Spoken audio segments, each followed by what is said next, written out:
10 taong pagsasakripisyo na uwi sa malupit na pagtataksil. Sa isang gabi ng pagdiriwang, narinig ni Rochelle ang asawang si Mark at matalik na kaibigang si Sandra na pinaplano ang kanyang pagbagsak. Gagawin nating miserable ang buhay niya para makuha natin ang lahat, tawa ni Mark. Nanigas si Rochelle, durog ang puso pero handang lumaban. Hanggang kailan tatagal ang kanyang pananahimik bago ang nakamamatay na paghihiganti? Huwag kang mag-alala, Sandra. Konting tiis na lang. Gagawin nating baliw at desperada si Rochelle sa harap ng lahat. Pagkatapos, sa atin na ang kumpanya. Sa atin na ang lahat ng perang pinaghirapan niya. I'm so tired of her face, honestly. Masyadong banal. Nakakasuka. Ang boses na yon, ang boses ni Mark na dati ay puno ng tamis at pangako, ay tila isang matalim na balaraw na bumaon sa pandinig ni Rochelle. Bawat salita ay may dalang lason, bawat halakhak ay tila tunog ng nababasag na kristal sa kanyang dibdib. Sa labas ng pinto ng opisina, nakatayo si Rochelle. Ang kanyang mga kamay ay nanginginig habang hawak ang isang tray ng mainit pang kare-kare, ang paboritong putahe ni Mark na 3 oras niyang masayang inihanda. Amoy na amoy pa sa kanyang mga palad ang bango ng sinangag na mani at bagoong, ang amoy ng pagsisikap ng isang asawang ang tanging hangad ay mapagsilbihan ng lalaking minahal niya higit sa kanyang sarili. Ngunit sa isang iglap, ang bango ng kanyang pagmamahal ay naging amoy ng nabubulok na kataksilan. Hindi makagalaw si Rochelle. Tila naging semento ang sahig na kanyang kinatatayuan. Naririnig niya ang marubdob na halikan sa loob, ang mga bulong ng pagnanasa ni Sandra, ang babaeng itinuring niyang higit pa sa kapatid, ang taong pinagkatiwalaan niya ng kanyang mga lihim, at ang taong pinatuloy niya sa kanilang buhay nang ito ay walang-wala. Dahan-dahang nawala ang lakas sa kanyang mga daliri. Ang tray na hawak niya ay tumagilid at ang platong puno ng pagkain ay dulas na bumagsak sa makapal na alpombra ng hallway. Walang ingay ng pagkabasag ang narinig dahil sinalo ng malambot na tela ang lahat. Ngunit para kay Rochelle, ang katahimikang yon ang pinakamalakas na pagsabog sa kanyang buhay. Ang makulay na salsa ng kare-kare ay kumalat sa sahig, parang isang malaking sugat na dahan-dahang nagdurugo sa gitna ng kadiliman. Nanuyo ang kanyang lalamunan. Gusto niyang sumigaw, gusto niyang sipain ang pintong iyon, at kaladkarin ang 2 taong hayagang lumalapastangan sa kanyang dangal. Ngunit walang boses na lumabas sa kanyang mga labi. Ang tanging nararamdaman niya ay ang mabilis at masakit na pagtibok ng kanyang puso na tila gustong kumawala sa kanyang tadyang. Ang bawat hininga niya ay parang paglunok ng bubog, mahirap, matulis at nakakasugat. Napatingin siya sa kanyang suot na wedding ring. Ang gintong kumikinang sa ilalim ng malamlam na ilaw ng hallway ay tila isang malupit na biro. 10 taon. 10 taon niyang ibinigay ang kanyang kabataan, ang kanyang pangarap na maging isang tanyag na pintor at ang lahat ng perang minana niya sa kanyang mga magulang para lang itaguyod ang kumpanyang tinatawag ngayon ni Mark na sa kanila. Isang butil ng luha ang pumatak sa kanyang pisngi, mainit at puno ng pait. Hindi ito luha ng kahinaan, kundi luha ng isang kaluluwang unti-unting namamatay at muling isinisilang sa gitna ng apoy ng galit. Sa loob ng silid, narinig niya muli ang boses ni Mark, mas malamig kaysa sa yelo. Kausap ko na si Leo. Siya ang gagawa ng paraan para magmukhang may lalaki si Rochelle. Once the board sees those photos, she's out. Wala siyang makukuha, kahit isang kusing. It's perfect, right? Napapikit ng mariin si Rochelle. Ang bawat himaymay ng kanyang pagkatao ay nanginginig sa puot. Hindi lang pala puso niya ang gustong durugin ng dalawa, kundi pati ang kanyang dangal at ang kinabukasan na kinuha nila mula sa kanya.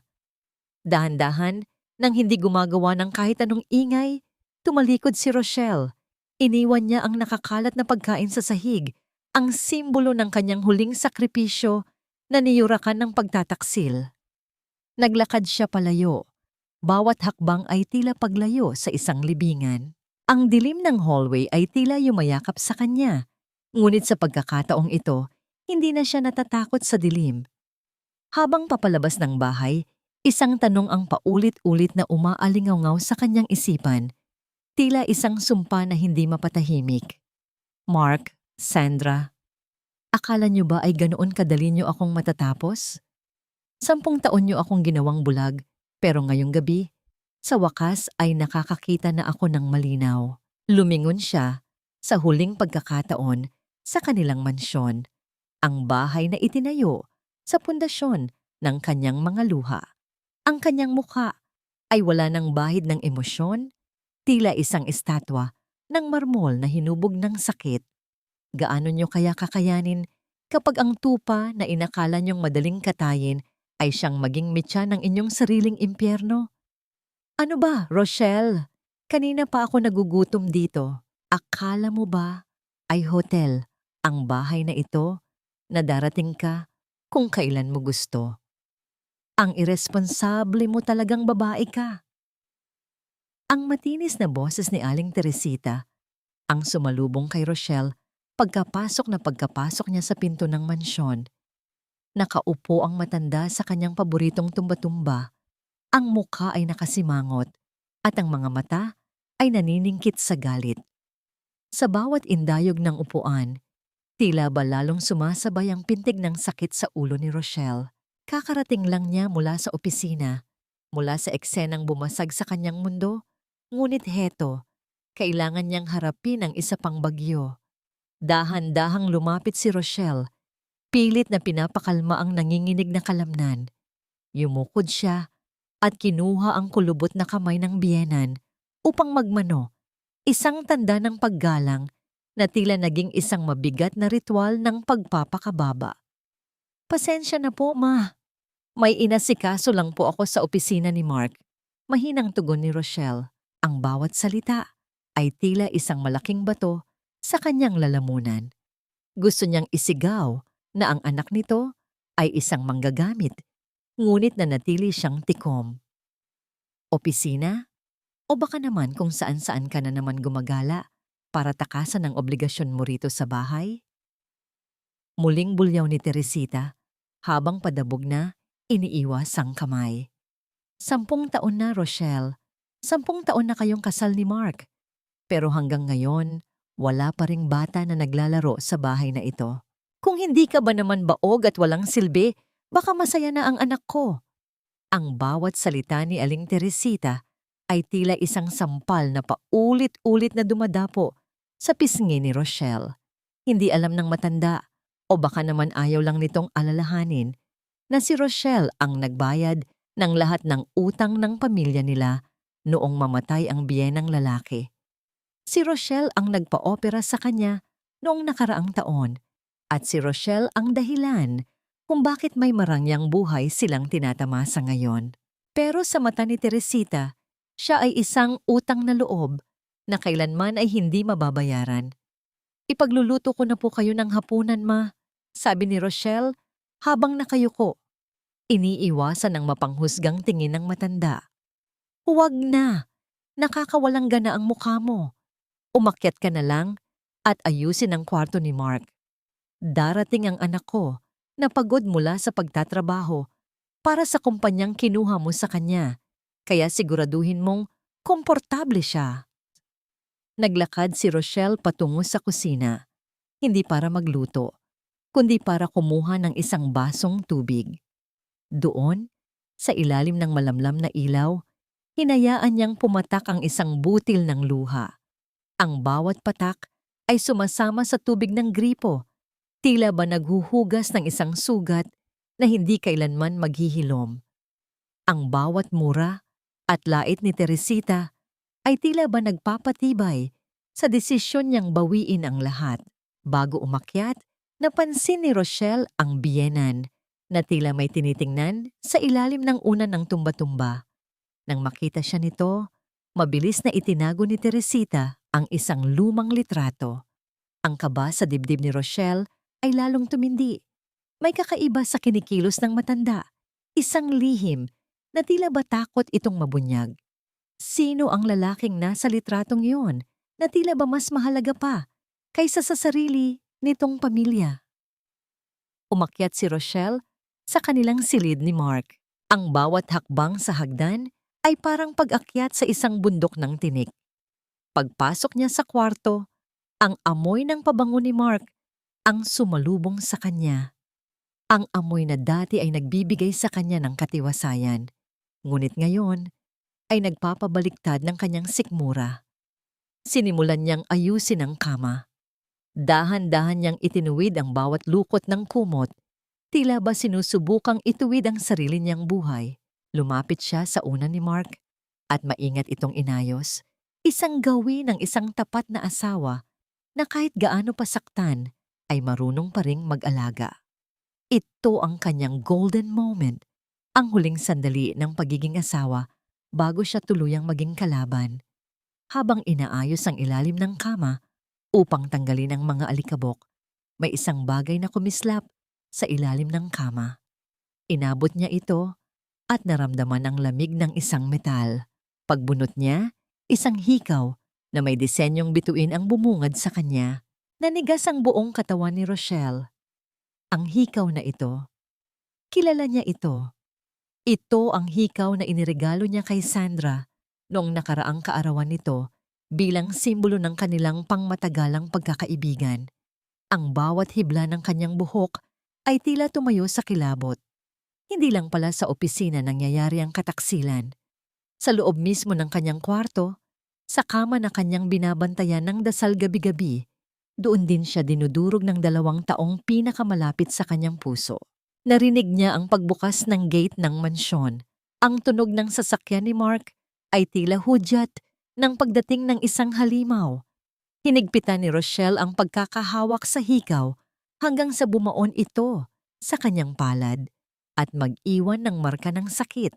Dito niyo pa talaga ginawa sa loob ng bahay na pinaghirapan ko? Isang malamig na ngiti ang dahan-dahang gumuhit sa mga labi ni Rochelle habang pinapahid ang huling luha sa kanyang mga mata. Itinago niya ang hikaw sa loob ng kanyang bulsa. Ang kanyang puso, na dati ay puno ng pag-ibig, ay tila naging isang matigas na bato sa gitna ng karagatan. Sandra, kung akala niyo ay tapos na ang laro, nagkakamali kayo.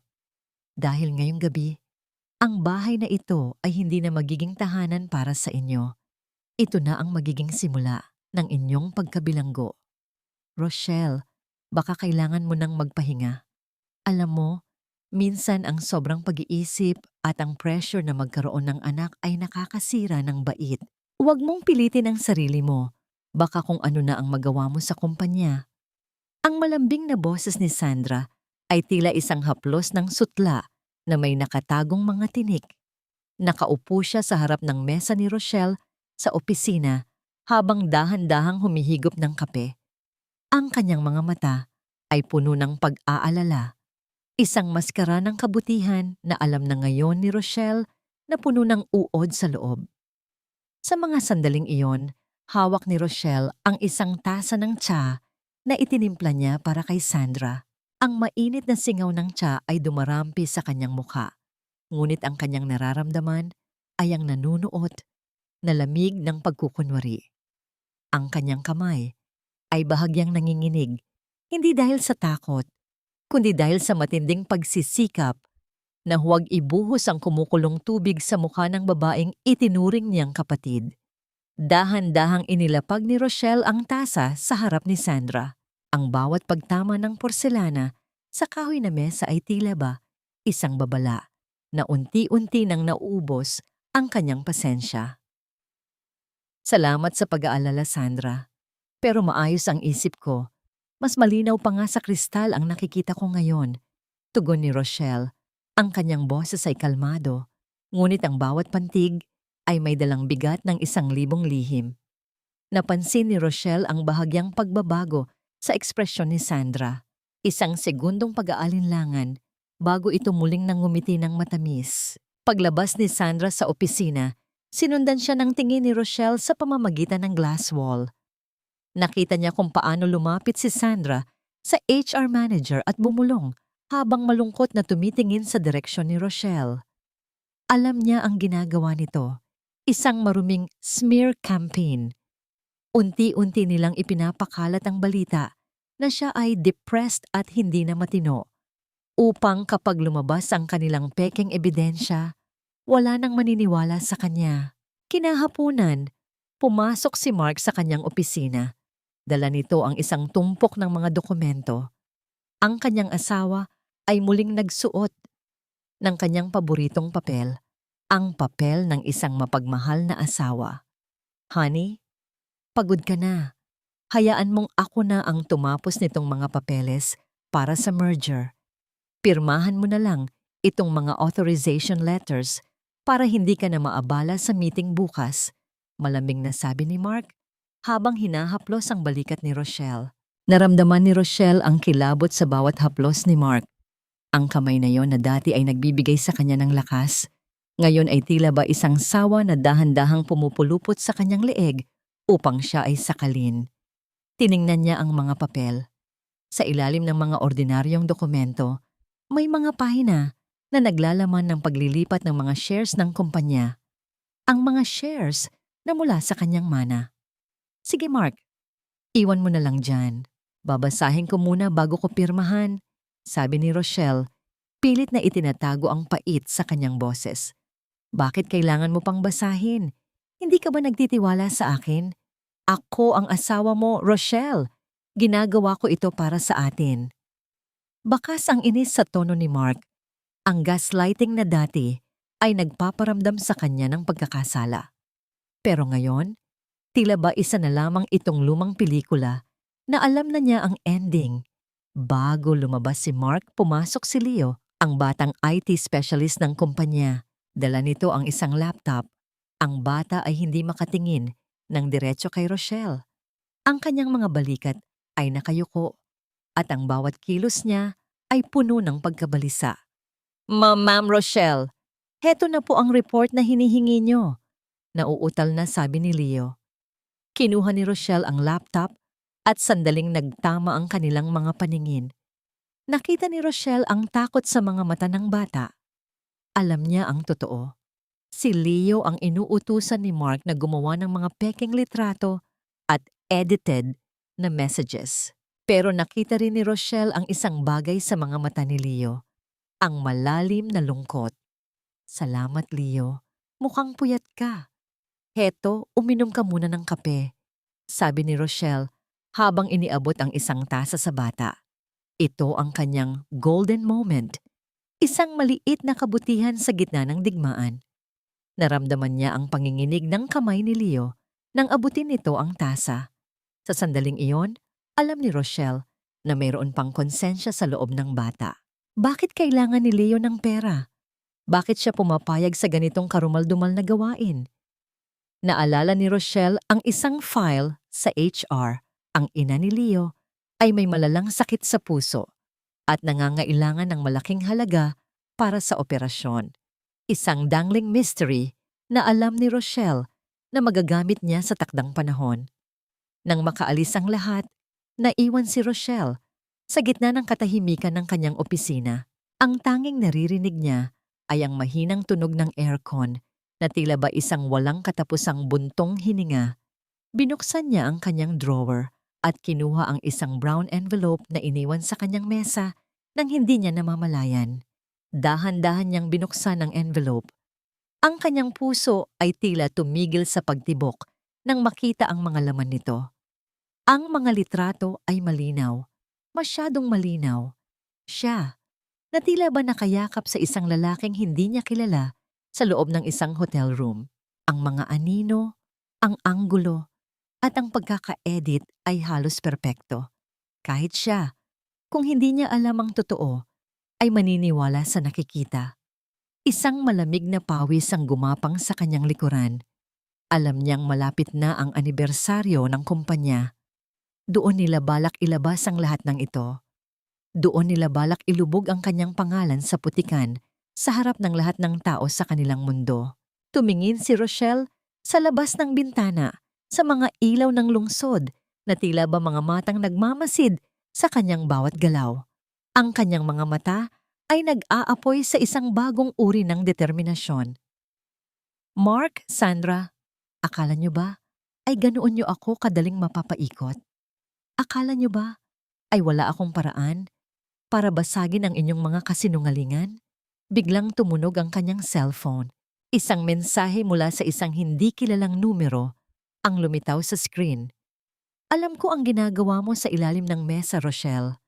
Huwag kang magkakamaling lumaban dahil mas marami akong hawak na ikakasira mo. Napahigpit ang hawak ni Rochelle sa cellphone. Sino ang taong ito?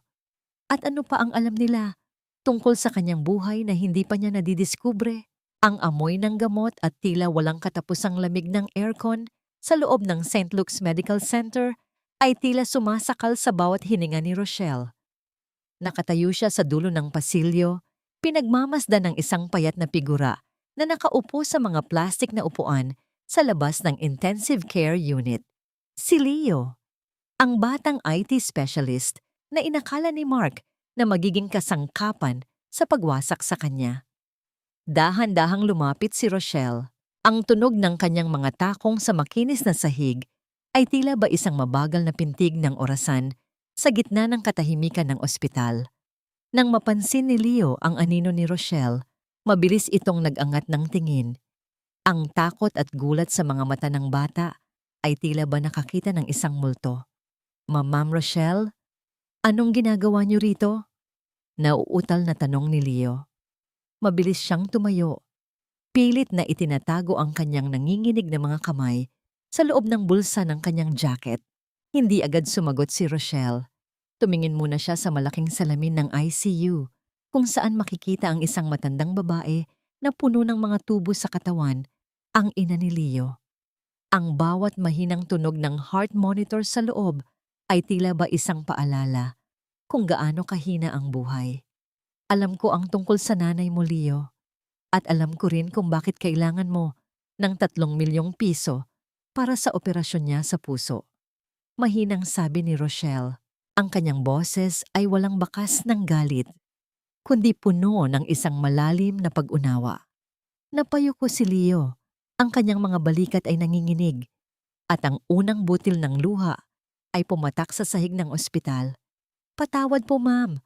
Wala po akong choice. Si Sir Mark, siya lang ang nangako na sasagutin ang lahat ng gastusin dito kung gagawin ko ang mga hinihingi niya. Kailangan ko pong iligtas ang nanay ko. Inilabas ni Rochelle ang brown envelope mula sa kanyang bag at ipinakita ang mga pekeng litrato. Ito ba ang kapalit ng buhay ng nanay mo, Leo? Ang sirain ang dangal ng taong wala namang ginawang masama sa'yo? Ang maging katuwang sa isang krimen na habang buhay nakikitil sa iyong konsensya? Humagulgol si Leo. Napaupo siya muli at tinakpan ang kanyang mukha. Ayoko pong gawin yun, ma'am. Pero bawat araw na lumilipas, mas lalong humihina si nanay. Desperado na po ako. Dito naganap ang golden moment. Lumapit si Rochelle at dahan-dahang ipinatong ang kanyang kamay sa balikat ni Leo. Hindi niya ito tinulak palayo. Hindi niya ito minura. Sa halip, naramdaman ni Leo ang init ng isang taong tunay na nagmamalasakit. Hindi mo kailangang maging masama para makagawa ng mabuti, Leo. Tutulungan kita.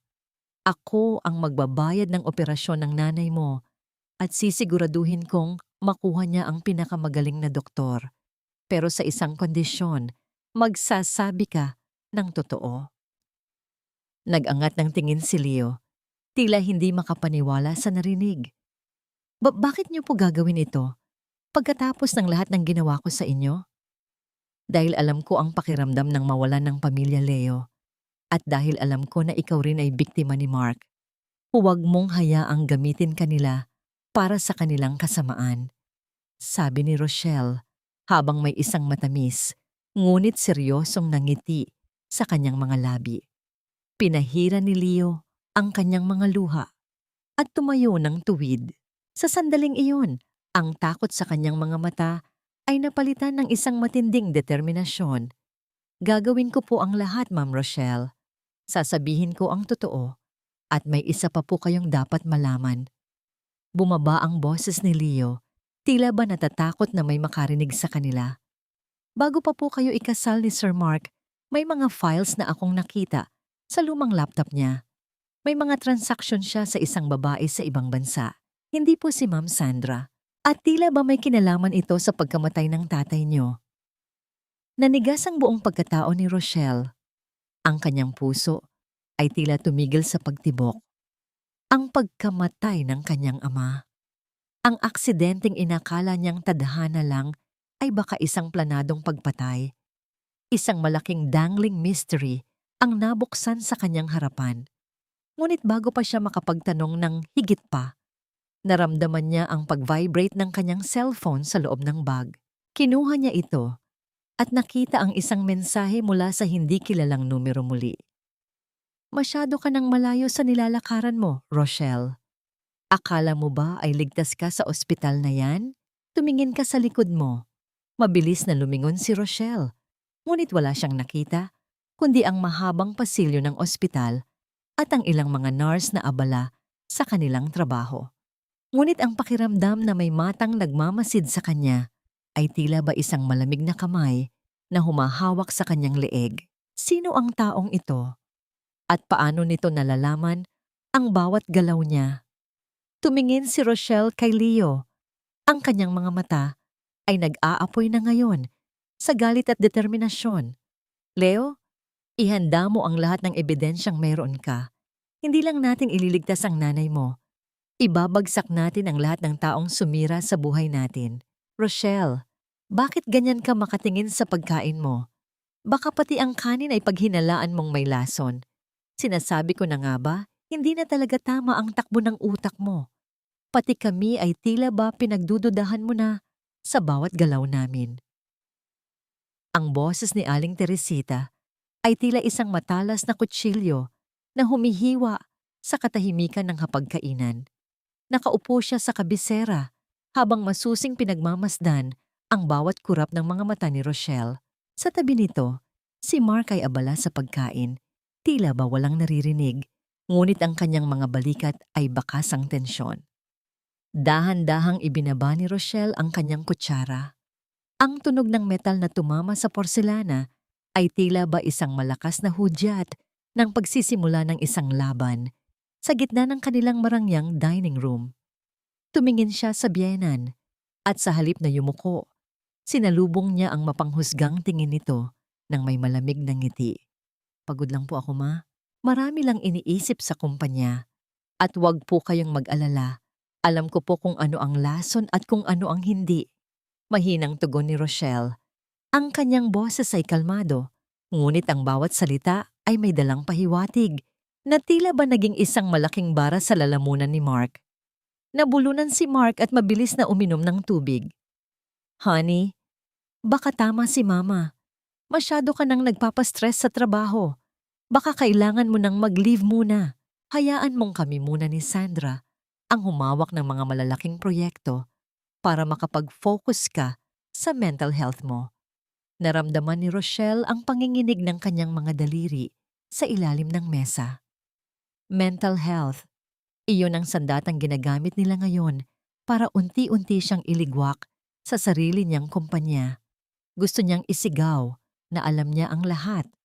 Ang pagtataksil nila ni Sandra, ang pagmanipula sa mga shares at ang pagpatay sa kanyang ama, ngunit nanatili siyang tikom.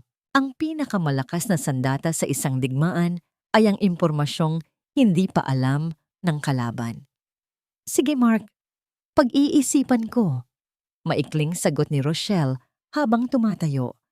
Iniwan niya ang kanyang pagkain na halos hindi man lang nababawasan. Umakyat siya sa kanyang silid at pumasok sa loob ng banyo. Doon, sa harap ng malaking salamin, tiningnan niya ang kanyang sarili. Ang kanyang mga mata ay malalim ang mga bilog at ang kanyang balat ay tila ba nawalan na ng ningning. Ngunit sa likod ng pagod na yon ay isang bagong uri ng apoy. Kinuha niya ang kanyang cellphone at binuksan ang isang nakatagong app na itinuro sa kanya ni Leo. Sa pamamagitan nito, nakikita niya ang bawat galaw ni Mark sa opisina.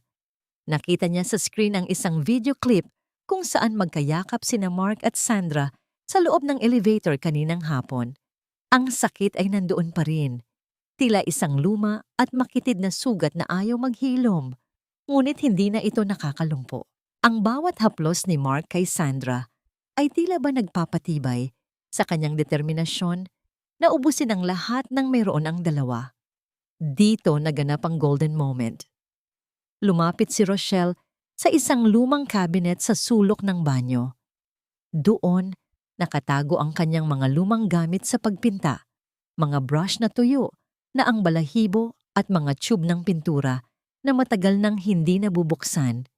Kinuha niya ang isang maliit na palette knife at hinaplos ang talim nito. Naalala niya ang kanyang ama, ang lalaking nagturo sa kanya na ang bawat kulay ay may kwento at ang bawat guhit ay may katotohanan. Ang pagpinta ay ang kanyang kaligtasan bago siya naging asawa ni Mark. Sa sandaling iyon, nangako siya sa sarili. Pagkatapos ng lahat ng ito, babalik ako sa pagiging ako. Hindi na ako muling magiging anino lang ng ibang tao. Isang mahinang katok sa pinto ang bumasag sa kanyang pagmumuni-muni. Rochelle, ayos ka lang ba sa loob? Kanina ka pa dyan. Boses ni Mark mula sa labas. Mabilis na itinago ni Rochelle ang kanyang mga gamit sa pagpinta. Lalabas na ako, Mark. Nag-aayos lang ako ng gamit. Paglabas niya, nakita niyang nakaupo si Mark sa gilid ng kama. Hawak ang isang maliit na kahon. Honey, anibersaryo na natin sa susunod na linggo. Gusto kong ibigay ito sa iyo, isang simbolo ng bagong simula natin. Binuksan ni Mark ang kahon at bumungad ang isang napakagandang kwintas na may pendant na diamante. Isang mamahaling alahas na alam ni Rochelle na binili gamit ang pera ng kanyang kumpanya. Ngunit ang mas nakakuha ng atensyon niya ay ang nakatagong kamera sa loob ng kwintas. Isang maliit na tuldok na hindi mapapansin ng ordinaryong mata. Gusto nilang i-record ang bawat kilos niya. Gusto nilang makakuha ng ebidensya na siya ay baliw o may kausap na kung sino sa loob ng bahay. Ang tuso ni Mark ay tila ba walang hangganan. Salamat, Mark. Napakaganda nito, sabi ni Rochelle habang hinahayaan ng asawa na isuot ang kwintas sa kanyang leeg. Ang lamig ng metal sa kanyang balat ay tila ba isang tanikala na dahan-dahang humihigpit. Nang makaalis si Mark para maligo, mabilis na kinuha ni Rochelle ang kwintas at inilagay ito sa loob ng isang soundproof na pouch na ibinigay ni Leo. Pagkatapos, binuksan niya ang kanyang laptop at tiningnan ang huling mensahe mula sa hindi kilalang numero. Huwag mong isuot ang kwintas na yan kung ayaw mong mapanood nila ang sarili mong kamatayan. Pumunta ka sa lumang warehouse sa Binondo bukas ng gabi. May iniwan akong ebidensya tungkol sa tatay mo. Isang malaking dangling mystery ang muling bumalot sa isipan ni Rochelle. Sino ang taong ito? Bakit siya tinutulungan? At totoo nga bang ang kamatayan ng kanyang ama ay hindi isang aksidente, kundi isang planadong pagpaslang? Habang nakahiga sa tabi ni Mark ng gabing iyon, hindi pumikit ang mga mata ni Rochelle. Ang bawat hininga ng kanyang asawa ay tila ba isang nakakangilong tunog sa kanyang pandinig. Ang malamig na digmaan ay papunta na sa kanyang rurok at alam ni Rochelle na ang susunod na hakbang niya ang magdedetermina kung siya ba ay muling mabubuhay o tuluyang lalamunin ng kadiliman. Mark, Teresita, akala niyo ay nakakulong na ako sa inyong mga palad, pero hindi niyo alam, ako na ang may hawak ng susi ng inyong sariling kulungan. Hindi aksidente ang pagkamatay ng tatay mo, Rochelle. Pinatay siya at ang taong pinakamalapit sa iyo ang may hawak ng kutsilyong sumaksak sa kanyang likuran. Ang mga salitang yon ay tila isang malakas na kulog na yumanig sa buong pagkatao ni Rochelle habang nakatayo siya sa gitna ng isang madilim at maalikabok na bodega sa Binondo. Ang amoy ng kalawang, lumang papel, at basang semento ay tila ba sumasakal sa kanyang bawat hininga. Hawak niya ang isang maliit na flashlight. Ang liwanag nito ay nanginginig kasabay ng kanyang mga kamay. Sa harap niya ay isang matandang lalaki, si Mang Nestor. Siya ang dating head of security ng kumpanya ng kanyang ama, ang taong biglang nawala at biniyayaan ng early retirement ni Mark matapos ang libing ng kanyang tatay. Ang mukha ni Mang Nestor ay puno na ng mga kulubot at ang kanyang mga mata ay bakas ang matinding takot. "Anong ibig ninyong sabihin, Mang Nestor?" Ang sabi ng pulis. Nawalan ng preno ang sasakyan ni Papa dahil sa katandaan nito. Nanginginig na tanong ni Rochelle. Ang bawat salita niya ay tila ba isang pagsusumamo na sana ay nagkakamali lang ang matanda. Umiling si Mang Nestor at dahan-dahang binuksan ang isang lumang cabinet. "Ilang beses kong sinuri ang sasakyang yon bago umalis ang tatay mo. Maayos ang lahat. Pero noong gabi, bago ang aksidente, nakita ko si Mark sa garahe. May hawak siyang toolkit. Akala ko ay may inaayos lang siya. Pero kinabukasan, wala na ang tatay mo." Inilabas ni Mang Nestor ang isang maliit na plastic bag. Sa loob nito ay isang piraso ng pinutol na brake hose. Ang bawat hiwa sa goma ay tila ba isang malinis na gawa ng isang taong alam ang kanyang ginagawa. "Naitago ko ito bago pa mandalhin ang sasakyan sa junkyard. Takot ako noon, Rochelle. Binantaan ako ni Mark na papatayin ang pamilya ko kung magsasalita ako." Naramdaman ni Rochelle ang panunuyo ng kanyang lalamunan. Ang bawat pintig ng kanyang puso ay tila ba isang mabigat na martilyo na tumatama sa kanyang dibdib. Ang lalaking pinakasalan niya, ang lalaking pinagkatiwalaan niya ng kanyang buhay, ay siya ring kumuha ng buhay ng kanyang ama. Ang galit na nararamdaman niya ay tila ba isang dambuhalang apoy na unti-unting lumalamon sa kanyang buong pagkatao. Dito naganap ang golden moment. Sa isang sulok ng bodega, nakita ni Rochelle ang isang lumang panyo, isang puting panyo na may borda ng kanyang pangalan sa gilid. Ito ang panyong ibinigay niya sa kanyang ama noong huling kaarawan nito. Pinulot niya ito at naramdaman ang tuyong tela sa kanyang balat. Tila ba nararamdaman pa niya ang yakap ng kanyang ama sa panyong yon. Niyakap niya ang panyo sa kanyang dibdib at doon, sa gitna ng dilim, ay tahimik siyang humikbi. Hindi ito hikbi ng kahinaan, kundi isang pangako ng hustisya. "Mang Nestor, kailangan nating dalhin ito sa awtoridad. Kailangan nating ilabas ang katotohanan," sabi ni Rochelle habang pinapahid ang kanyang mga luha. "Delikado, Rochelle. Hindi mo alam kung gaano kalalim ang koneksyon ni Mark. At may isa pa." Tumitig ng malalim si Mang Nestor sa kanya. "Hindi ako ang nagpadala ng mga mensahe sa'yo. Akala ko ay ikaw ang nakahanap sa akin." Nanigas ang buong katawan ni Rochelle. Kung hindi si Mang Nestor ang nagpapadala ng mga anonymous texts, sino? Sino ang taong nakakaalam ng lahat ng ito at dahan-dahang naggagabay sa kanya sa katotohanan? "Kailangan mo nang umalis, Rochelle. Baka may sumunod sa'yo," babala ni Mang Nestor. Mabilis na lumabas si Rochelle sa bodega. Ang ulan sa labas ay tila ba nakikisabay sa kanyang nararamdaman. Malamig, malakas, at walang pakiwari. Sumakay siya sa kanyang sasakyan at mabilis na pinaandar ito. Ngunit habang nagmamaneho sa madidilim na kalye ng Binondo, napansin niya ang isang itim na SUV na kanina pa nakabuntot sa kanya. Bawat liko niya, nandoon ang sasakyan. Ang kaba sa kanyang dibdib ay tila ba isang ligaw na hayop na nagwawala. Sino ang sumusunod sa kanya? Si Mark ba? O ang misteryosong taong nagpapadala ng mga mensahe? Nang makarating siya sa isang mataong lugar, doon lamang lumayo ang SUV. Huminto si Rochelle sa gilid ng daan at pilit na kinalma ang kanyang sarili. Sinuri niya ang kanyang sasakyan at doon, sa ilalim ng dashboard, nakita niya ang isang maliit na itim na aparato. Isang tracking device Ngunit hindi ito ang tracking device na ikinabit ni Mark sa kanyang kwintas. Iba ang disenyo nito, mas moderno at mas tuso. Isang dangling mystery na lalong nagpagulo sa kanyang isipan. May iba pang taong nagmamasid sa kanya, isang taong hindi niya kakampi at hindi rin niya kaaway. O baka naman ay mas malala pa. Kinuha ni Rochelle ang device at tinitigan ito.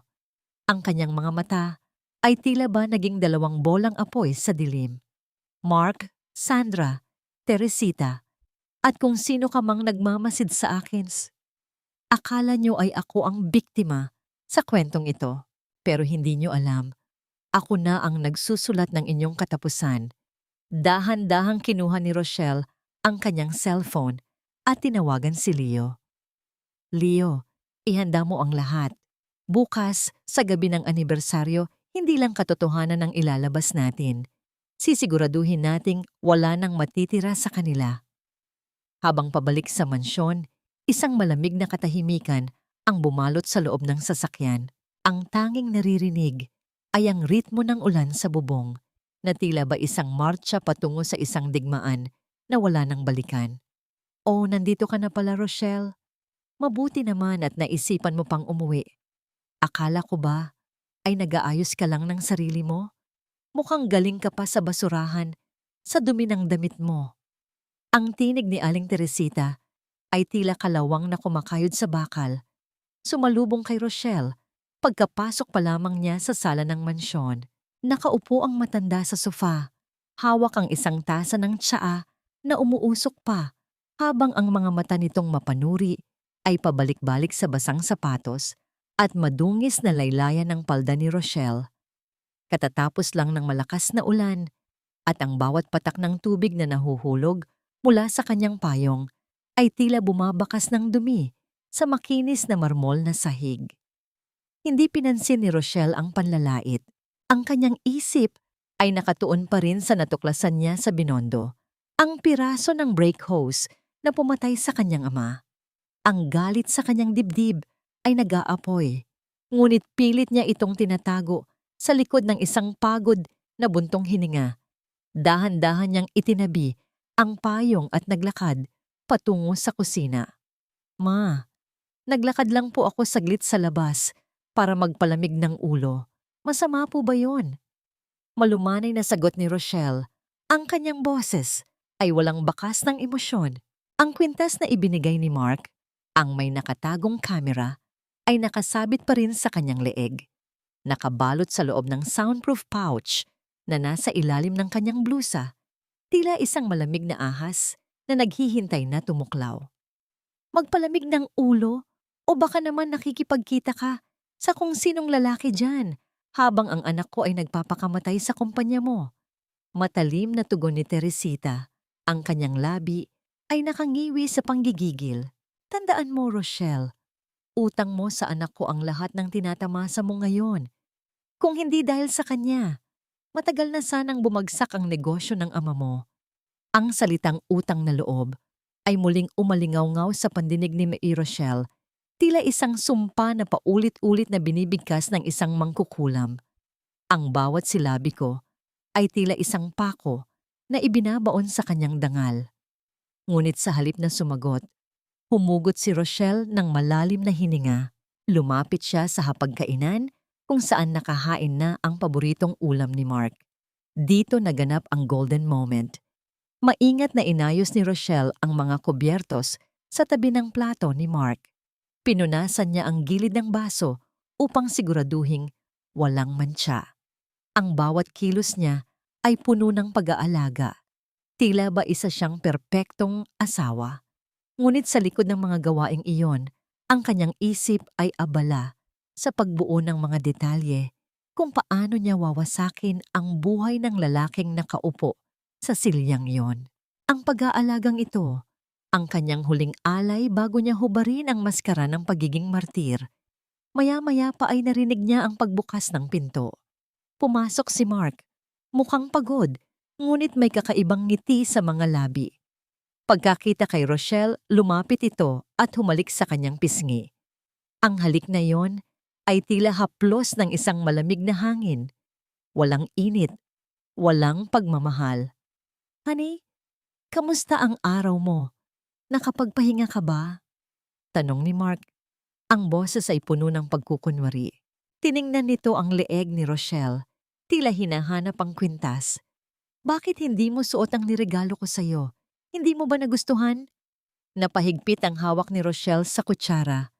Ngunit nagawa niyang ngumiti ng matamis. Tinago ko muna, Mark. Masyadong mahalaga iyon para isuot ko lang sa bahay. Baka magasgasan.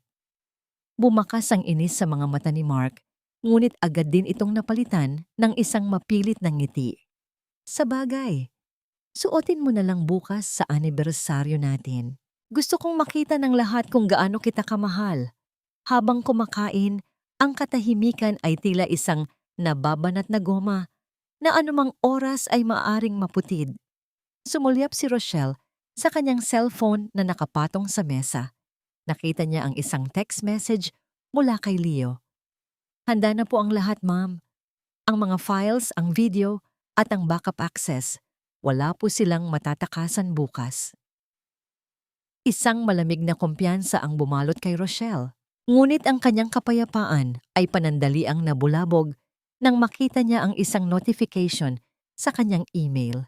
Isang mensahe mula sa hindi kilalang sender muli. Binuksan niya ito ng palihim sa ilalim ng mesa. Naglalaman ng email ng isang litrato. Hindi ito litrato niya, kundi litrato ng isang maliit na bahay sa probinsya. Sa harap ng bahay ay nakatayo si Nanay Corazon, ang matandang tagapag-alaga na nagpalaki sa kanya.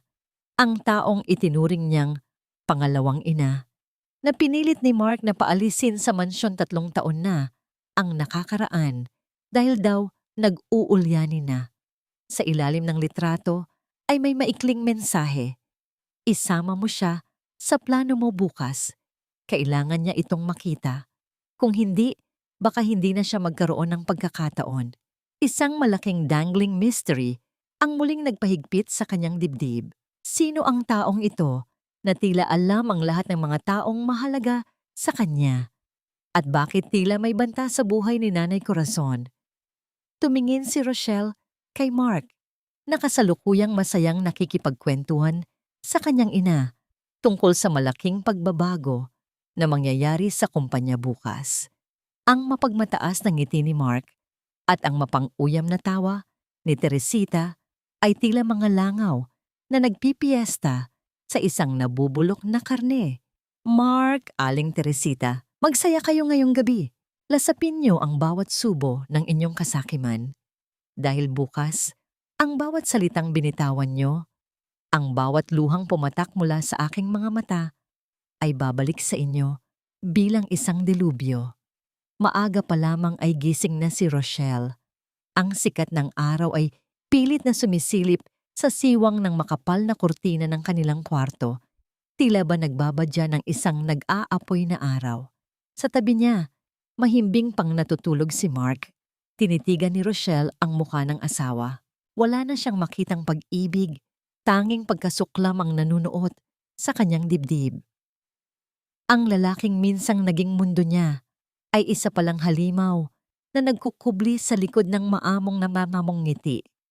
Dahan-dahan siyang bumangon, iniiwasang gumawa ng kahit anong ingay na maaring gumising sa kanyang katabi. Kinuha niya ang kanyang telepono at nagtungo sa banyo. Pagkabukas niya ng lihim na application na inilagay ni Leo, bumungad sa kanya ang live feed mula sa nakatagong kamera sa mismong opisina ni Mark. Sa screen, nakita niya si Sandra na pabalik-balik sa paglalakad, nakahalukip-kip at bakas ang matinding kaba sa mukha. Pumasok si Mark sa frame, hawak ang isang tasa ng kape. Are you sure she doesn't know, Mark? Feeling ko kasi kagabi, parang tumatagos ang tingin niya sa akin.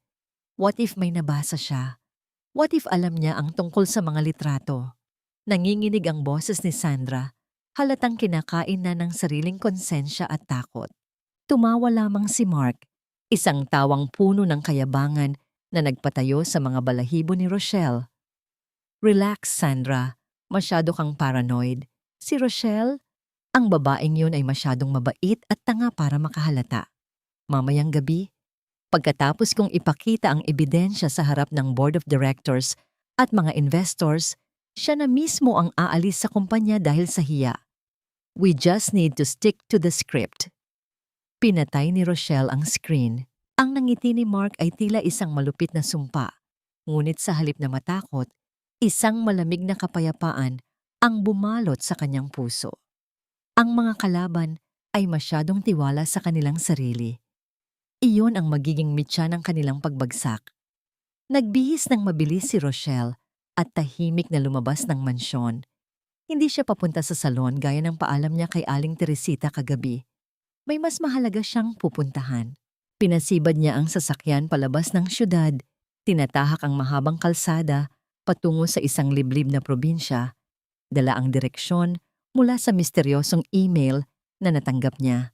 Pagkalipas ng ilang oras, tumigil ang kanyang sasakyan sa harap ng isang luma at sira-sirang bahay na gawa sa kahoy at yero.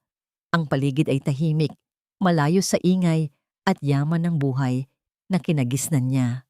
Bumaba si Rochelle, ang kanyang puso ay mabilis na tumitibok. Sa may pintuan ng bahay,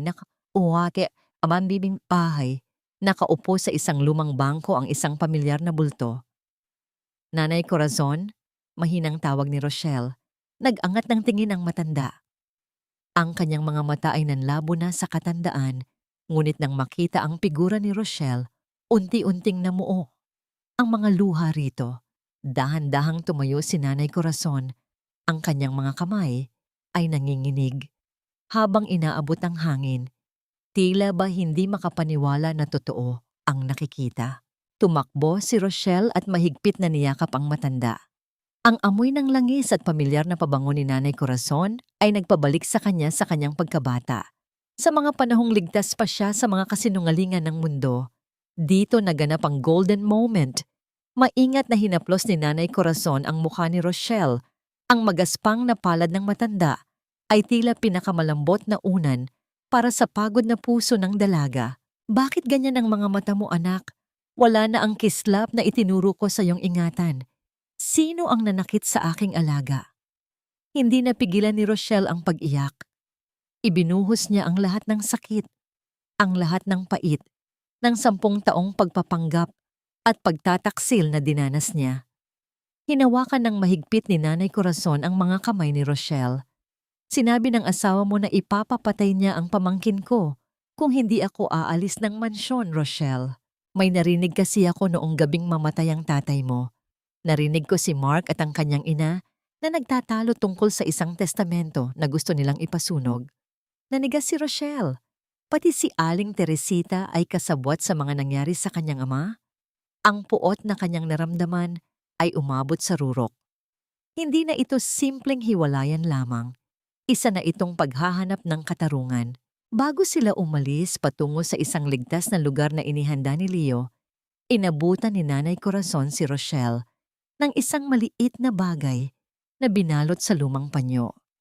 Iniwan ito ng tatay mo sa akin bago siya umalis nung gabing iyon. Sabi niya, kung may mangyari sa kanya, ibigay ko raw ito sa iyo sa tamang panahon. Baka ito na ang panahong iyon, anak. Isang maliit at kinakalawang na tansong susi ang nasa loob ng panyo. Isang dangling mystery na tila ba nagbubukas ng panibagong kabanata ng katotohanan. Anong pinto kaya ang binubuksan ng susing ito? At anong lihim ng kanyang ama ang matagal nang nakabaon? Kinagabihan, sa isang mamahaling hotel kung saan gaganapin ang anibersaryo, nakatayo si Rochelle sa harap ng malaking salamin sa VIP room na inilaan para sa kanila. Nakasuot siya ng isang mahaba at eleganteng pulang bestida. Ang kulay nito ay kasing tingkad ng dugong dumanak sa kanyang puso. Isang babala ng apoy at paghihiganti. Humarap siya at tiningnan ang nakatagong kamera sa loob ng kwintas na ibinigay ni Mark na ngayon ay nakasabit sa kanyang leeg. Dahan-dahan siyang ngumiti, isang ngiting hindi aabot sa kanyang mga mata at bumulong sa hangin. Maghanda na kayo. Ang biktima ay tapos ng umiyak. Paglabas niya ng kwarto, rinig na ang musika mula sa Grand Ballroom. Sa pagbukas ng malaking pinto, Bumungad ang nakakapasong liwanag ng mga kamera. Nakatayo sa gitna si Mark, mukhang perpektong asawa, at sa likod nito ay nakangisi si Sandra.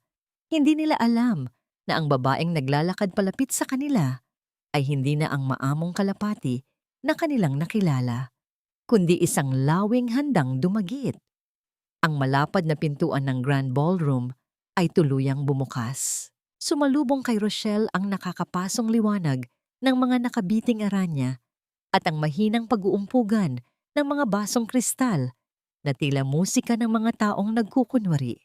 Bawat sulok ng silid ay pinalamutian ng mga pinakamahal na bulaklak na inangkat pa mula sa ibang bansa. Isang marangyang pagdiriwang na binayaran ng sarili niyang dugo at pawis, ngunit ipinagmamalaki ng mga taong nagnakaw nito sa kanya. Agad na lumapit si Mark. Suot ang isang mamahaling itim na taksido.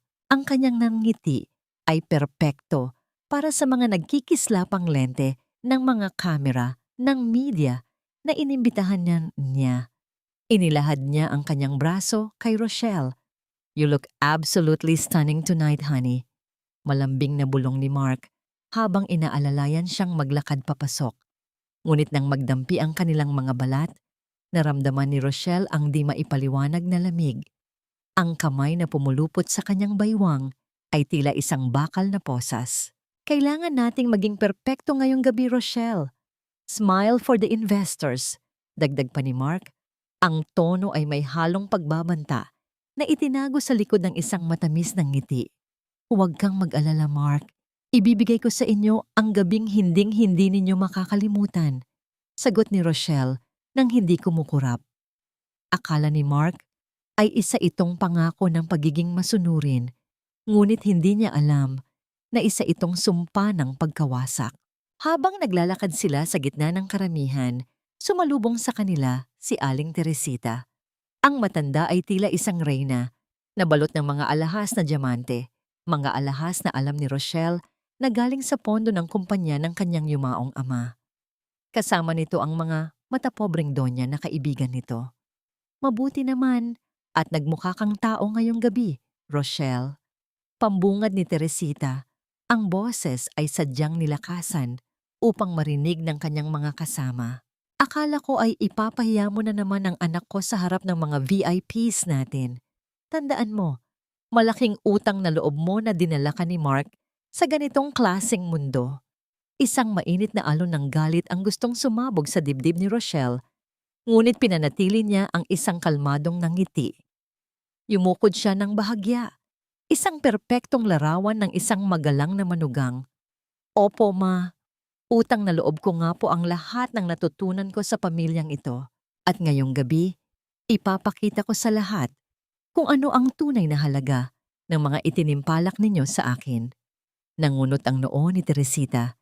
Tila hindi maintindihan ang lalim ng sinabi ni Rochelle, ngunit bago pa man ito makasagot, isang pamilyar at nakakasulasok na amoy ng pabango ang humimlay sa hangin.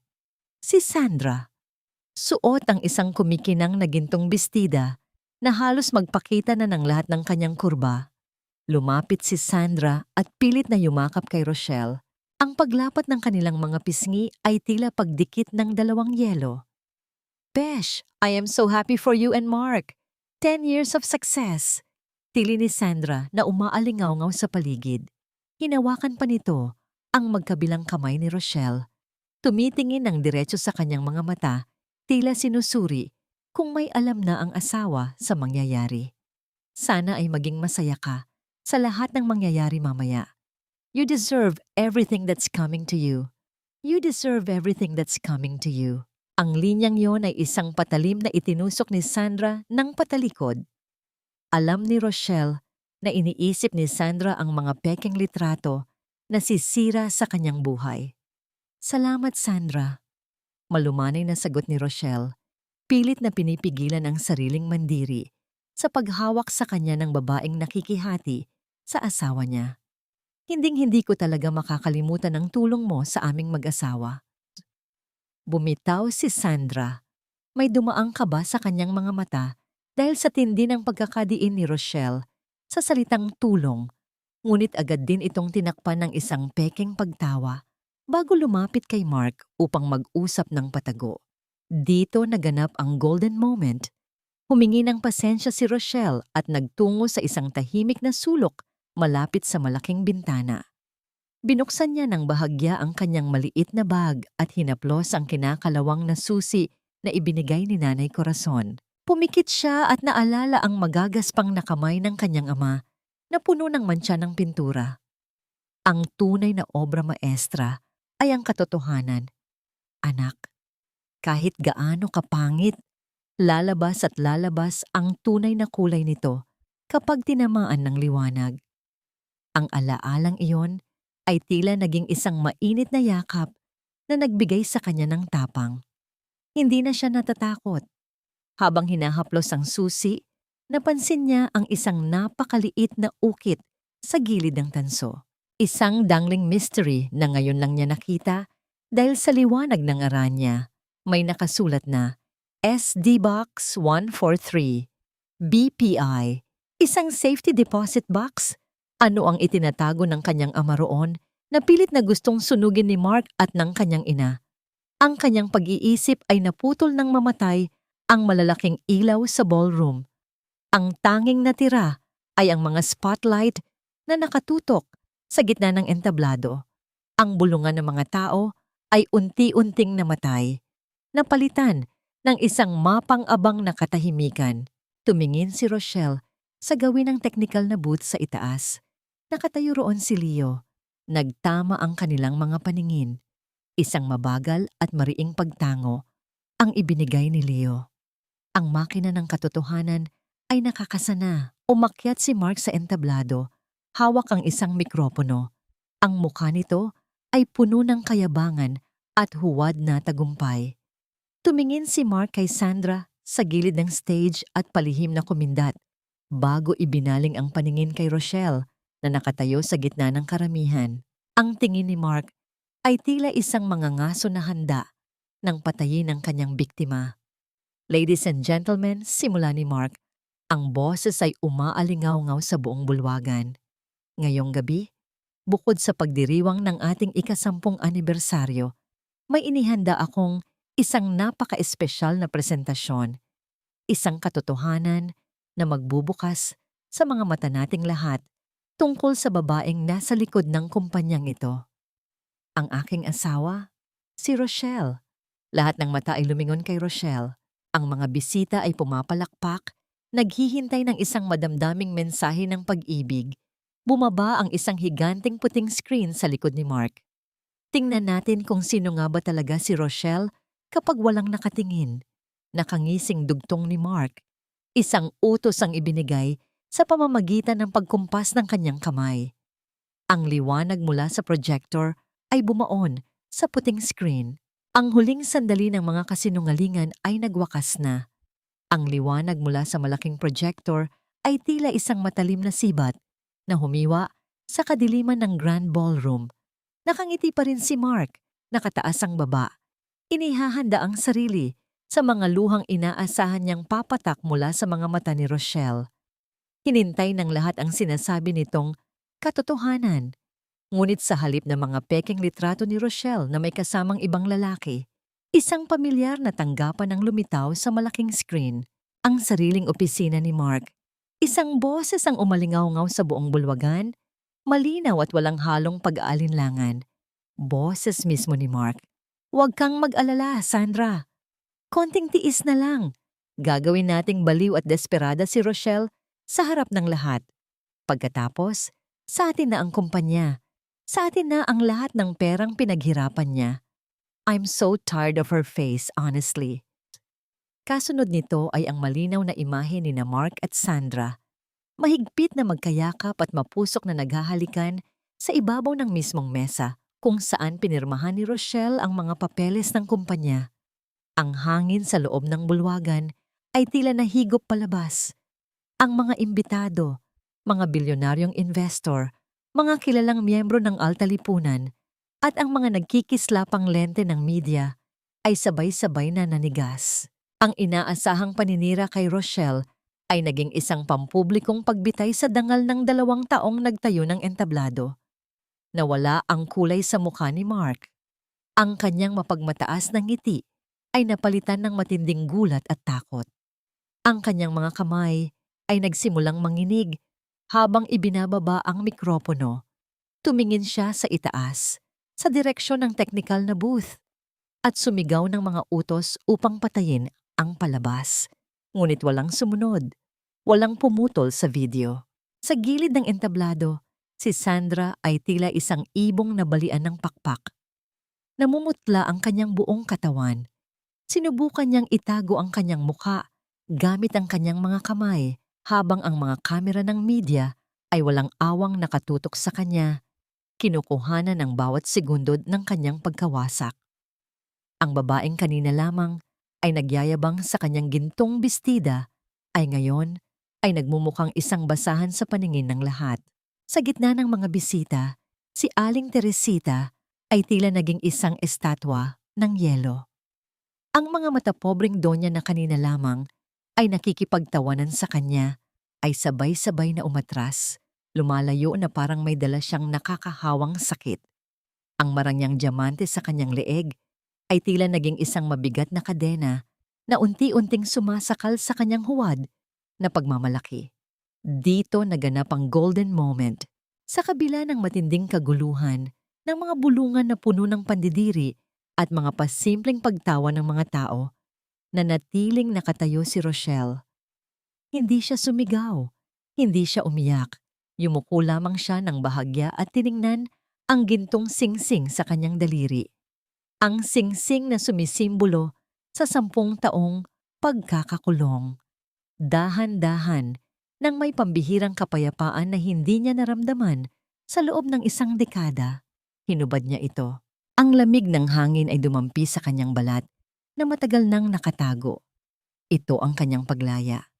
Wala nang bigat, wala nang sakit. Bago pa man makabawi si Mark upang ipaliwanag ang sarili, isang bagong boses ang umalingaw-ngaw mula sa mga speaker. Boses ni Leo. Ako po si Leo, ang IT ng kumpanyang ito. Nais ko pong humingi ng tawad kay Ma'am Rochelle at sa inyong lahat. Inutusan po ako ni Sir Mark at Ma'am Sandra na gumawa ng mga pekeng litrato upang palabasin na nagtataksil ang kanyang asawa para makuha nila ang buong shares ng kumpanya. May mga hawak po akong resibo ng lahat ng kanilang utos. Ang huling pako sa kabaong ng kredibilidad ni Mark ay naibaon na. Ang bulungan ng mga tao ay naging mga malakas na salita ng pagkadismaya. Ilang mga investor ang umiling, baka sanggalit dahil sa panlolokong muntik na nilang pondohan. Naglakad si Rochelle. Ang kanyang pulang bestida ay tila isang umaalab na apoy na humahawi sa dagat ng mga tao.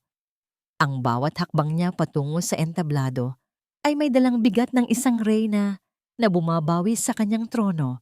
Hindi niya tiningnan si Sandra na ngayon ay nakaupo na sa sahig at umiiyak. Dumiretso siya kay Mark, ngunit bago siya makaakyat sa mga unang hakbang ng hagdan, nahagip ng kanyang paningin ang isang bulto sa pinakalikuran ng bulwagan. Isang malaking dangling mystery. Isang matandang lalaki, nakasuot ng napaka-formal na abuhing suit, ang nakatayo roon. Wala siyang kasama at hindi siya pamilyar kay Rochelle. Ngunit ang lalaking ito ay nakatitig sa kanya, may hawak na makapal na brown envelope at dahan-dahang tumango na tila ba sinasabing, "Magaling anak." Sino ang lalaking ito at bakit tila kilala niya ang kaluluwa ni Rochelle? Wala nang oras para mag-isip. Umakyat si Rochelle sa entablado. Hinarap niya si Mark na ngayon ay pinagpapawisan ng malamig at nanginginig ang mga tuhod.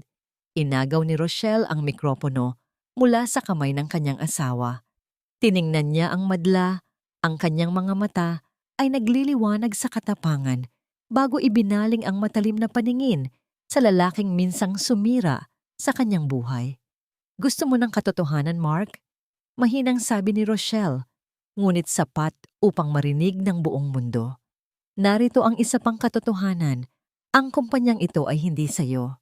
Itinayo ito mula sa dugo, pawis at mana ng aking ama.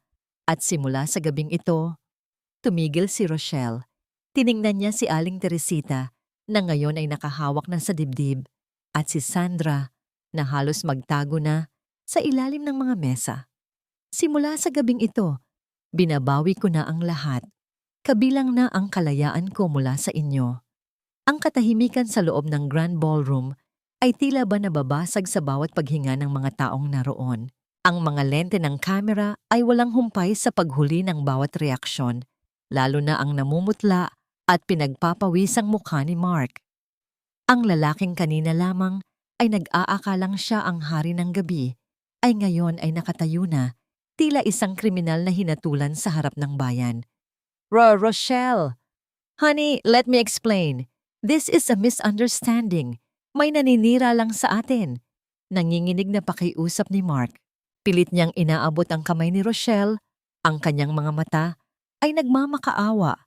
Hindi dahil sa pagsisisi, kundi dahil sa takot na mawala ang lahat ng kanyang ninakaw na yaman at reputasyon. Umatras si Rochelle. Iniiwasan ang hawak ni Mark na tila ba ito ay isang nakakadiring insekto. Ang kanyang pulang bestida ay tila kumikinang sa ilalim ng mga ilaw, isang simbolo ng kanyang hindi matitinag na kapangyarihan. Misunderstanding, Mark? O baka naman miscalculation? Malamig na tugon ni Rochelle. Ang kanyang boses ay umaalingaw-ngaw sa buong bulwagan sa pamamagitan ng mikropono. Inakala mong magiging tahimik lang ako. Inakala mong tatanggapin ko ang lahat ng pang-aabuso niyo ng nanay mo at ang pagtataksil niyo ng kaibigan ko dahil iniisip mong wala akong pupuntahan. Pero nagkamali ka. Itinaas ni Rochelle ang isang pamilyar na brown envelope. Ang envelope na naglalaman ng mga pekeng litrato na ipinagawa ni Mark kay Leo. Dahan-dahan niya itong binuksan at hinayaang magkalat ang mga litrato sa sahig ng entablado. Tila ba mga basurang ibinabalik niya sa may-ari. Ito ang inihanda mo para sa akin, hindi ba? Mga pekeng ebidensya para palabasin na ako ang nagtaksil para makuha mo ang buong shares ng kumpanya nang walang kahirap-hirap sa annulment natin. Ganyan ka katuso, Mark. Hindi ka lang asawang sinungaling. Isa kang magnanakaw. Isang malakas na singhap ang naririnig mula sa mga investors na nakaupo sa unahan. Ang isa sa mga pinakamalaking nagpondo sa kumpanya, si Mr. Sai, ay tumayo. Ang mukha ay pula sa galit. Mr. Mark, is this true? Ginagamit mo ba ang kumpanya at ang asawa mo para sa pansarili mong kasakiman? If this is how you manage your family, how can we trust you with our investments? Hindi makasagot si Mark. Ang kanyang lalamunan ay tila natuyo. Sa gilid ng entablado, si Sandra ay tuluyan ng humagulgol. Sinusubukan ng mga gwardya na ilabas siya upang iwasan ang mga nag-uumpukang media. Ngunit ang kahihiyan ay nakatatak na sa kanyang buong pagkatao. Dito naganap ang golden moment. Sa gitna ng kaguluhan, bumaba si Rochelle mula sa entablado at naglakad patungo kay Aling Teresita. Ang matanda ay nakasandal sa isang silya, hirap huminga at hawak ang kanyang dibdib. Ngunit hindi ito atake sa puso. Ito ay atake ng sukdulang pagkapahiya. Hiya. Tiningnan ni Rochelle ang biyenan ng walang bahid ng awa. Ngunit wala rin siyang balak na laitin ito gaya ng ginawa nito sa kanya. Ma, mahinang simula ni Rochelle, ngunit sapat para marinig ng mga nasa malapit. Sabi niyo, malaking utang na loob ko sa pamilya niyo na tinanggap niyo ako. Pero ang totoo, kayo ang may utang sa akin. At ngayong gabi, sinisingil ko na ang lahat, kasama na ang dignidad na pinilit ninyong nakawin sa akin. Hindi na niya hinintay ang sagot ng matanda. Tinalikuran niya ito, iniiwan si Aling Teresita sa gitna ng mga matang mapanghusga ng lipunang dati nitong pinagyayabangan. Bumalik si Rochelle sa gitna ng ballroom. Para sa kaalaman ng lahat, bilang majority shareholder ng M&R Creations, mga shares na minana ko mula sa aking ama, Idineklara ko na epektibo ngayong gabi. Tinatanggal ko si Mark bilang CEO ng kumpanya. Sumabog ang pabulong-bulong at palakpakan mula sa ilang mga empleyado na matagal nang naghihirap sa pamamahala ni Mark. At isa pa, tumitig si Rochelle ng diretso sa mga mata ni Mark na ngayon ay puno na ng luha ng desperasyon.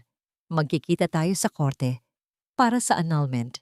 Wala kang makukuha kahit isang kusing. Isang nakakabinging katahimikan ang bumalot sa bulwagan. Ang huling suntok ay naibigay na. Ngunit bago pa man makapagdiwang ng tuluyan si Rochelle, ang matandang lalaki sa likuran, ang may hawak ng brown envelope na nakita niya kanina, ay lumapit sa unahan. Isang dangling mystery na nagpakita ng sarili sa pinakahindi inaasahang pagkakataon. "Excuse me, Mrs. Rochelle," sabi ng matanda. Ang kanyang boses ay formal at may awtoridad.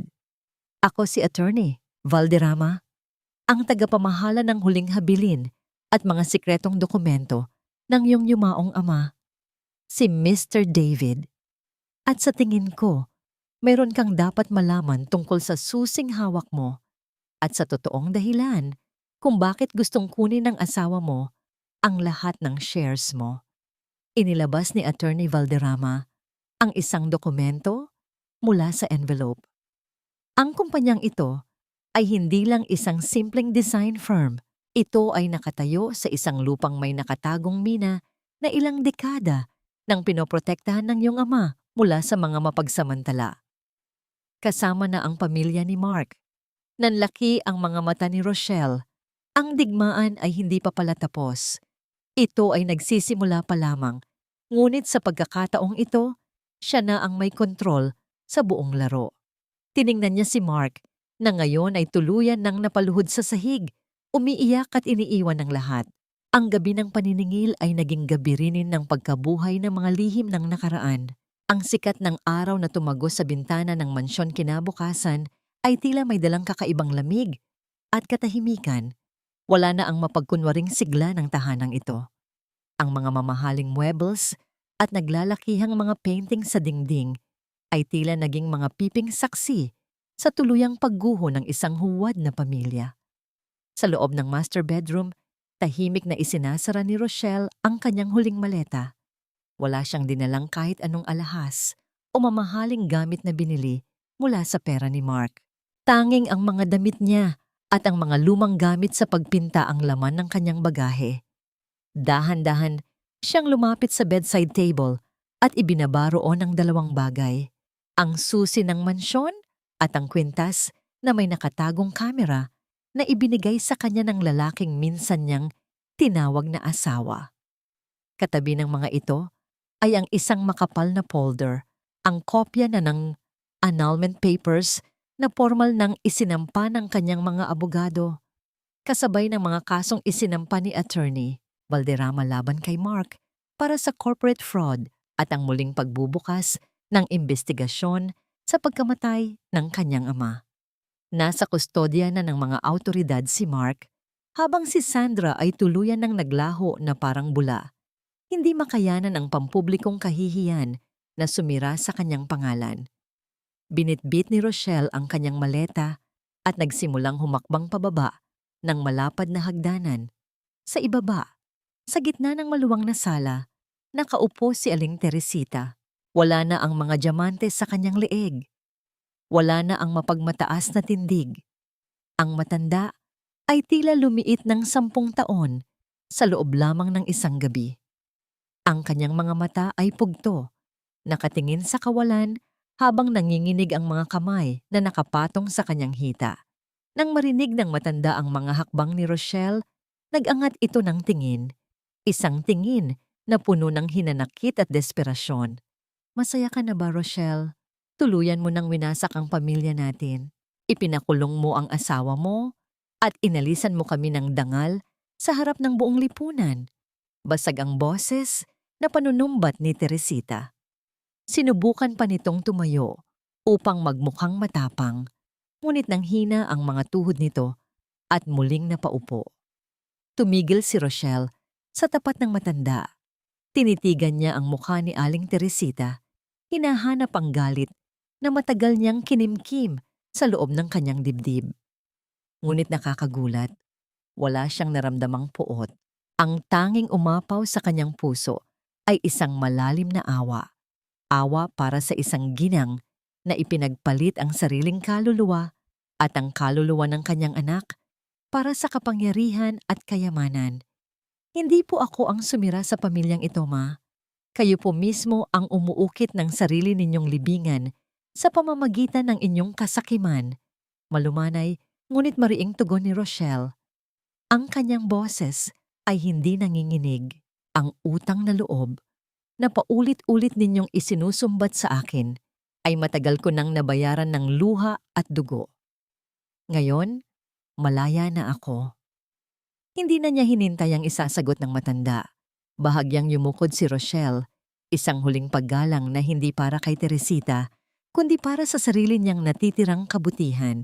Naglakad siya palabas ng malaking pintuan, iniiwan ang kadiliman at ang mga anino ng nakaraan. Sumakay siya sa naghihintay na sasakyan kung saan naroon si Nanay Corazon, handa nang umuwi sa tunay nilang tahanan. Lumipas ang isang buwan. Sa isang tahimik na probinsya na malayo sa polusyon at ingay ng syudad, nakatayo ang isang simpleng bahay na gawa sa kahoy at salamin, nakaharap sa walang hanggang asul na karagatan. Ibinenta na ni Rochelle ang pamamahala ng kumpanya sa mga mapagkakatiwalaang investor at ginamit ang kanyang bahagi upang bumuo ng isang bagong buhay habang pinapanatili ang pagmamay-ari sa lupain ng kanyang ama. Dito naganap ang golden moment. Lumabas si Rochelle sa kahoy na balkonahe nang walang suot na sapin sa paa. Naramdaman niya ang init ng sikat ng araw sa kanyang balat at ang halik ng maalat na hangin sa kanyang mukha.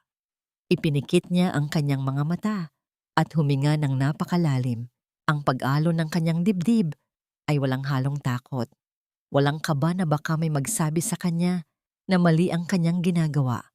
Walang pangamba na baka may manlait sa kanyang pagkatao.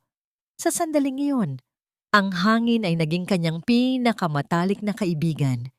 Siya ay humihinga at sa wakas, siya ay tunay na nabubuhay. Naramdaman niya ang marahang pagdampi ng isang mainit na tasa ng tsaa sa kanyang palad. Si Nanay Corazon ay nakatayo sa kanyang tabi. May masayang ngiti sa mga labi. Napakaganda ng umaga, anak. Nakangiti na ulit ang langit sa iyo. Malambing na wika ng matanda. Opo, Nanay. Masarap palang mabuhay ng walang tinatago at walang kinatatakutan. Sagot ni Rochelle, ang kanyang mga mata ay kumikinang sa luha ng kagalakan at kapayapaan. Pumasok si Rochelle sa isang maluwang na silid sa loob ng bahay. Ito ang kanyang bagong studio.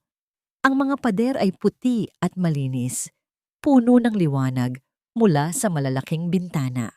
Ang amoy ng langis at bagong pintura ay nagpapabilis ng tibok ng kanyang puso, tila isang lumang pag-ibig na nagbabalik. Sa gitna ng silid, may isang malaking canvas na nakatakip ng puting tela. Iniuwi ito ni Nanay Corazon mula sa lumang bodega ng kanyang ama. Dahan-dahang hinila ni Rochelle ang tela. Bumungad sa kanya ang isang hindi tapos na obra, isang pagpipinta na sinimulan niya 10 taon na ang nakararaan bago siya ikasal. Isa itong larawan ng isang babaeng nakatingin sa malayo, ngunit walang mga mata at walang labi ang iginuhit. Isang mukhang blangko, naghihintay ng pagkakakilanlan, isang dangling mystery na tila nagtatanong sa kanya mula sa nakaraan. Sino ka na ngayon, Rochelle? Ano ang kulay ng iyong bagong mundo?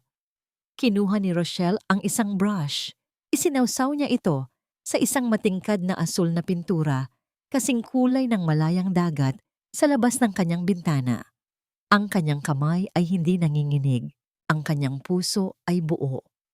Isang matamis at payapang namang ngiti ang gumuhit sa kanyang mga labi habang itinataas niya ang brush patungo sa canvas, handa nang tapusin ang kwento ng kanyang sariling buhay.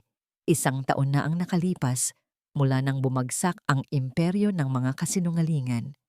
Ang ritmo ng mga alon na humahalik sa pinong buhangin ay tila isang malambing na oyayi sa labas ng Laya Art Gallery. Isang maliit ngunit tanyag na pasilidad ng sining na nakatayo sa gilid ng dalampasigan. Sa loob, ang amoy ng kaping barako at bagong langis ng pintura ay naghahalo sa maalat na simoy ng dagat. Puno ang kwarto ng mga taong tahimik na nagmamasid sa mga nakasabit na canvas, mga obrang nagkukwento ng sakit, pagbangon at sukdulang kalayaan. Sa isang sulok ng gallery, malayo sa sentro ng atensyon, nakatayo si Rochelle.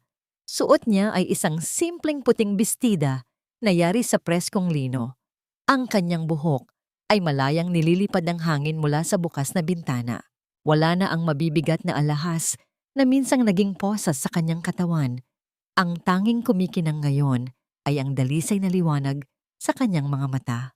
Lumapit si Nanay Corazon, may dalang isang maliit na sobre. Ang matanda ay malusog na ngayon, ang mga pisngi ay namumula, at ang paglakad ay masigla. Inabot nito ang sobre kay Rochelle. Galing iyon sa abogado ni Mark. Dahan-dahang kinuha ni Rochelle ang sulat. Alam niya ang nilalaman nito, mga huling apela ng isang lalaking nabubulok na ngayon sa loob ng malamig na rehas, nawalan ng yaman, reputasyon at pamilya. Nabalitaan rin niya mula sa mga lumang kakilala na si Sandra ay nagtatago na ngayon sa isang maliit na probinsya, baon sa utang at pinandidirihan ng mga taong minsang naging kaibigan nito. Si Aling Teresita naman ay inilagay na sa isang pampublikong pasilidad para sa mga matatanda. Tuluyan ng iniwan ng mga donyang kasabwat nito sa kayabangan. Tinitigan ni Rochelle ang sobre ng ilang sandali. Ngunit sa halip na buksan upang lasapin ang paghihirap ng mga nanakit sa kanya, dahan-dahan niya itong ibinaba sa ibabaw ng mesa. Hindi na niya kailangang basahin ang mga salita ng pagsisisi ni Mark. Wala na siyang galit na nararamdaman. Wala na ring puot na nagpapasikip sa kanyang dibdib. Nagpatawad na ba siya? Oo. Ngunit ang pagpapatawad na yon ay hindi ibinigay kina Mark, Sandra o Aling Teresita dahil karapat-dapat sila. Ibinigay niya ang kapatawaran sa kanyang sarili. Pinatawad niya ang sarili sa 10 taong pagiging bulag at sa pag-aakalang ang halaga niya ay nakasalalay sa kung gaano kalaki ang kaya niyang isakripisyo para sa ibang tao. Ang pagpapatawad ay ang pagputol niya sa huling kadena ng nakaraan upang tuluyan siyang makalipad. Isang matamis at tahimik na ngiti ang gumuhit sa kanyang mga labi. Payapa na siya, ganap at buo. Wala nang nagdidikta kung kailan siya dapat matulog, kung ano ang dapat niyang suotin, o kung hanggang saan lang ang kanyang kakayahan. Ang kanyang kaligayahan ay hindi na nakasalalay sa apelyido ng isang lalaki. Lumakad si Rochelle patungo sa pinakasentro ng gallery. Naroon ang pinakamalaking painting na itinampok niya para sa araw na yon. Ang obrang sinimulan niya 10 taon na ang nakararaan at tinapos niya sa kanyang unang araw ng paglaya. Ito ay larawan ng isang babaeng nakatayo sa gitna ng isang matinding unos. Ngunit ang babae sa larawan ay hindi nakayuko. Nakatingala ito. Sinalubong ang ulan ng may pambihirang tapang at sa likod ng madilim na ulap ay may nagbabadyang gintong sinag ng araw. Sa ibabang kanang bahagi ng canvas, naroon ang kanyang pirma.